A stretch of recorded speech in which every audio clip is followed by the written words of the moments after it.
Le Point Bourse vous est présenté par Bourse Direct.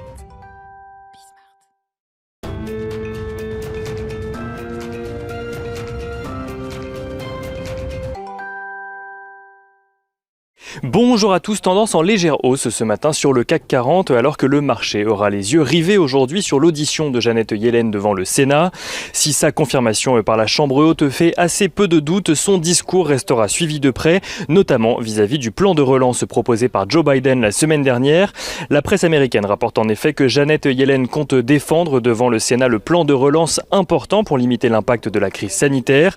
Celle-ci compte rappeler qu'avec des taux historiquement bas, la meilleure chose à faire est de faire les choses en grand en luttant contre la Covid-19. Celle-ci compte également rassurer les détracteurs de ce plan de 1900 milliards de dollars qui estiment qu'il viendrait creuser le déficit fédéral en expliquant que sur le long terme, les avantages du plan seront largement supérieurs à son coût.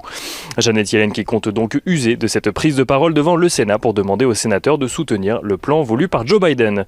Du côté des entreprises à présent à la Bourse de Paris, Alstom rapporte une croissance organique de 2% de son chiffre d'affaires à 2,049 milliards d'euros au troisième trimestre. Alstom qui confirme également ses perspectives pour son exercice en cours, à savoir un chiffre d'affaires annuel compris entre 7,6 et 7,9 milliards d'euros et une marge d'exploitation entre 7,7% et 8%. ADP annonce de son côté une chute de 60,4% de son trafic en 2020 par rapport à 2019. Sur l'année, les aéroports du groupe ont accueilli 96,3 millions de passagers. Et on notera également, en ce qui concerne Danone, que le fonds activiste Bluebell Capital a pris une participation dans le groupe et a adressé une lettre aux dirigeants pour demander une révision de la gouvernance et de la stratégie. Bluebell Capital qui demande notamment le remplacement du PDG Emmanuel Faber.